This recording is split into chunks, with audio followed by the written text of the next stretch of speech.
My name is Madeline, I'm one of the co-directors of Writing on the Wall, and I'm delighted to welcome you here to this event, which is part of Wildfest. And tonight is Rebel Women. We have Dashni Morad, who's travelled all the way up from London to be here with us tonight. We have Sabrina Mahfouz also, who's travelled up from London, and of course Liverpool's own Margaret Aspinall. So could you give our panel a big round?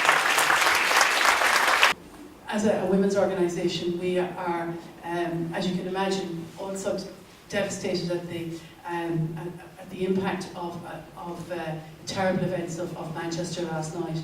I think it's timely to sort of, I suppose, reflect on actually how you can change that and what can change. And clearly there are probably a number of things that can be done. Obviously communication, tolerance, understanding, the ability to be able to campaign, to be persistent, to be able to create, and also to communicate through the written word and through the spoken word, and to contribute to positive and hopeful thoughts to one another. And by far most, I see myself more as an activist, especially for the last 3 years. I've been working a lot in the refugee camps with refugees, in particular refugee children. And that has really changed my goal and ambition. Not just because I'm a former refugee myself, but because being there and working with the children, and you see how amazing they are in how they can survive so much and still to be able to play. You can learn a lot from that. I set up an organization called Green Kids since 2012. We have been helping 13 schools in Iraqi Kurdistan, where I'm from, by providing a garden with a local gardener and painting the school in beautiful colors, because in my time it wasn't allowed. So I went even back to my old school where I colored everything in beautiful colors from pink to green. And we also provide books to raise awareness about preserving and protecting the environment, because Iraqi Kurdistan is a stunning, beautiful landscape of mountains and wildflowers, but the lack of education, it has definitely created this environmental abuse. And yeah, I sing next to that, and yeah, but more definitely working with Green Kids. Yeah. Brilliant, thank you very much. See, just moving on now, we've got Sabrina, and you know, again, multifaceted. She's written a library. There's a library over there. It's for sale. The other aspect is around this idea of communicating through poetry. The reason that I got into it was because I originally worked in the government in policy. I might have more luck trying to make those changes through art and through poetry, and allow them to sort of reimagine what their lives might be, what their children's lives might be, and allow other people to just maybe curb their judgment, and hopefully in that way you can start making changes even if they're quite small.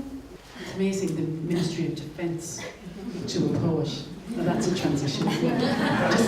Well, last but not least on our panel tonight, I think there's probably scarcely any, you know, there's hardly, I think, a woman in Liverpool that could represent tenacity and persistence and a real, I suppose, ability to be able to keep going when the odds were and the chips were down.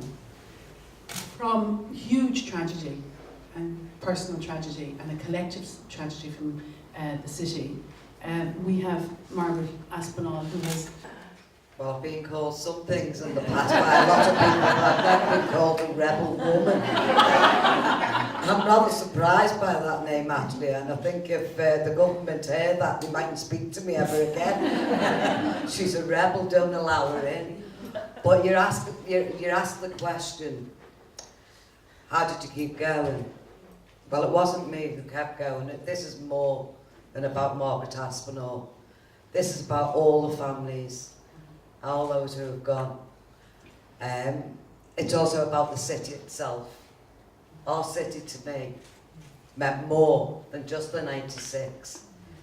When the government, and obviously certain people were saying things about our fans that day, we knew it was wrong. We knew that there was a massive cover-up going on. We knew when I first met Margaret Thatcher, and I'm not ashamed to say this, in the very early days, there's a story of Hillsborough that people don't know. People think they know all about Hillsborough. Unfortunately they don't, because some of it is that bad, it cannot be told. But what we've got to thank is the families and the people of the city who stood behind us from the very, very beginning. I know you're not going to believe this, but I was a very, very shy person. I couldn't speak to anybody. I just had my 5 lovely children, happy in my home, like being a wife and a mother, and looking after them. But when I lost my beautiful firstborn, who was just 18, and went to his first away game, and came back home 5 days in a coffin, I knew something had to be done. The truth had to be told. Why all them people died? Why did our fans get the blame? Wasn't just about blaming our fans and our 96 who died, but I always felt it was a character assassination on our city. Yeah. And to me, that's what I didn't like, because people did not know the people of Liverpool. They did not know how they all stick together and look after each other. And that's what they done. So it wasn't just about me, it's about all of them. What kept them going was the sheer love that we had for our children. We're very proud to say we beat the government, we beat the system, but we're proud to say we changed it for the good of the nation, not just about ourselves. It's about all of you.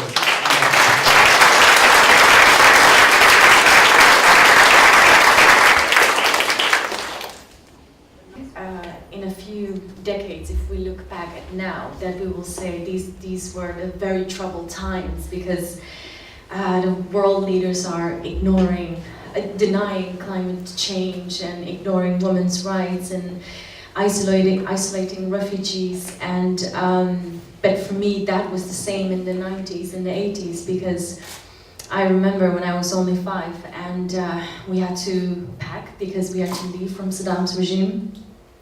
I packed all my dolls, and my mom said, "Dashni, we have to go."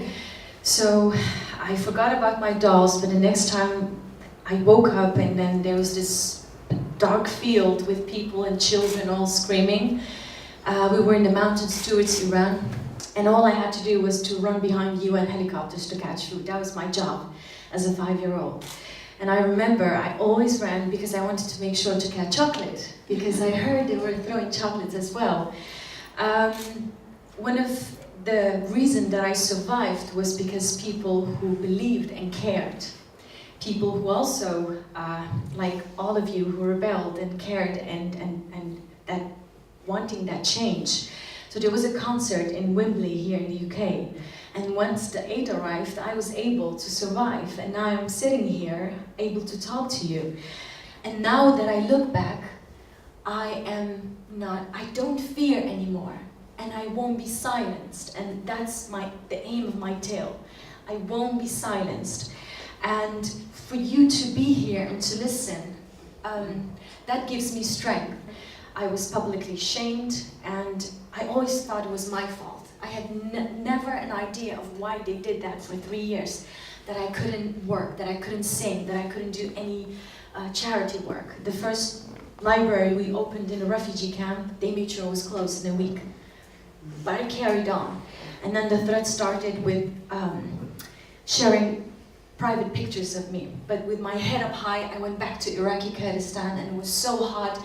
It was Ramadan, and ISIS was in the surrounding area, and I was shaking and crying, and I had to go to the front lines to see if I could save my honor.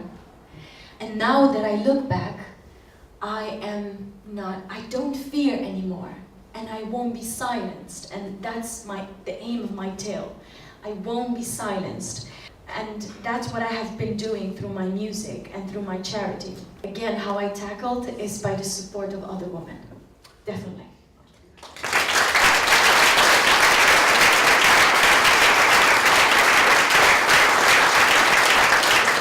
She's going to speak here as well. Very excited to hear her. So the first character, Sylvia, she's in her 60s. This was another big area of judgment that I found, that when I would say that I was working with amazing sex working women in their 60s, people were like, what? First of all, I would like to welcome Lotte.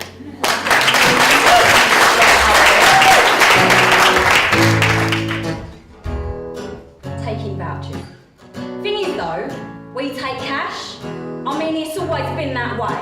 You know how people say it's always been that way? What they mean is, it has always been that way. Stars studding the sodding sky, that's how it's always been. The KFC geezer having some creepy old beard, that's how it's always been.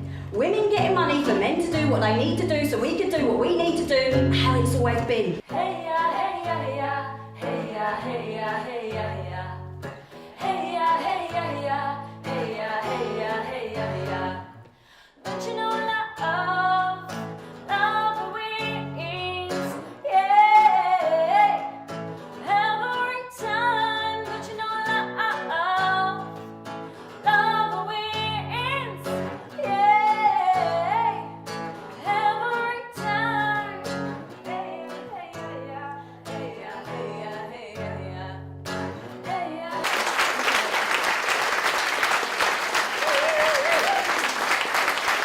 Women's organisation who has skillfully hosted our women's events throughout the festival. Just tell us about a little bit about your attitude to risk. I suppose for me it didn't came with, oh, I'm going to now risk, I'm brave, I'm so strong, I'm just going to go for it. It's more that passion and commitment and love you have for your work, and you believe in what you do. I always believed in my work, especially working with the children, and taking risks definitely was a part of making sure that there was progress, because you have to keep pushing so that you are heard. And these days you have so many different ways, especially through technology, to be heard, and I do use that. And but the risks come with the passion and the love you have. You don't calculate, you don't think of what can go wrong. You think of the good outcome, you think of the positivity and the impact you can have on one another in a good way. And again, I want to make a comment on going back to Palestine or to the Middle East and the conflict zone and women. I think women play a very vital role in creating a bridge of peace, and they have taken so many risks because they keep the families together in the camps and outside the camps. And local problems should be solved locally, and we need to support these women who are there, and you can do that through educational and awareness programs. Risk. Do you think about it? Do you worry about it? I think in a theoretical, rhetorical way, yeah, like I would think about risk. I've just done this anthology of British Muslim women writers, and there was talks when we were putting it together of how you market that, and the fact that you might be at risk of being a target for some sort of hatred if you publicly say, you know, there's going to be 20 Muslim women talking about their work, and that something bad might happen there. So you think, okay, it's a risk, but I mean, thankfully, the events all went really well. But so yeah, there's talking about risk. But when I've been in situations where you look back and see a risk, I haven't thought about the risk. Like you just said, you just go in. I think the key is to keep going just when you think there's no hope. But to Margaret in particular, I'd like to ask, did you ever feel or put your hope down and think there's no point? Obviously, you know, there was no Murray not guilty and Duckenfield open verdict. And when we came out of the courtroom after travelling for weeks, when we came outside, there was all armed police there. I don't know what they thought us little women were going to do, but obviously they'd heard about our voices. The emails, the phone calls from the people, don't give up, don't give up. And they gave us the strength. We had a committee, a family meeting a week later, and a few of the families turned up. And Trevor, and I remember Trevor saying, we'll have to finish the group, it's finished. And I said, Trevor, look at the emails, look at the phone calls, these people are still on our side. We've got the backing of them, they won't let us down. We cannot give up. And thank God the families decided to carry on. And we carried on, and that's where we are today.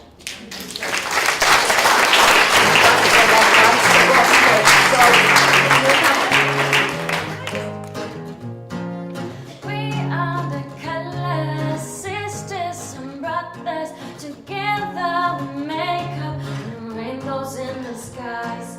We are the billions, peaceful civilians. See us unite to break the walls that they divide.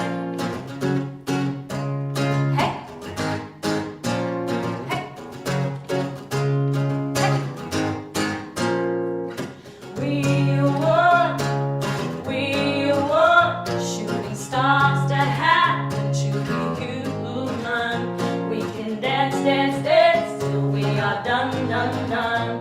Kiss the sun and give us love and soon.